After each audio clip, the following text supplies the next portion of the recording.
హనుమంతుడు ఇప్పటికి కూడా ఒక ఆలయంలో ధ్యానం చేస్తూ ఉన్నాడని మీకు తెలుసా? ఆ గుళ్ళో రాత్రి సమయంలో రామజపం వినిపిస్తుంటుందని తెలుసా? అదే ఆంజనేయ స్వామి ఔరంగజేబును వణికించాడని పురాణాలు చెబుతున్నాయి.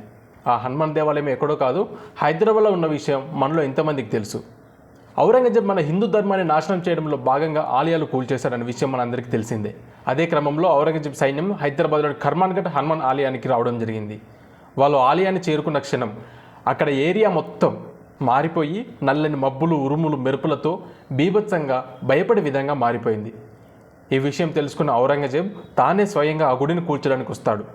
ఔరంగజేబు వచ్చినప్పుడు కూడా అదే విధంగా నల్లటి మబ్బులు, ఉరుములు, మెరుపులతో వాతావరణం అతి భయంకరంగా మారిపోతుంది. ఔరంగజేబు తీసుకొచ్చిన గుణపం చేయి నుండి జారిపోయి ఆకాశం నుండి ఒక పెద్ద శబ్దం వస్తుంది. అదే మందిర్ తోన్నా హైతో ఖరో మన్ఘాట్. మందిర్ని కూల్చాలా, అయితే నీ మనసు కఠినం చేసుకో అని గట్టి శబ్దం వినిపిస్తుంది. అది విన్న ఔరంగజేబ్ భయంతో వణికిపోయి అక్కడి నుండి పారిపోవడం జరిగింది.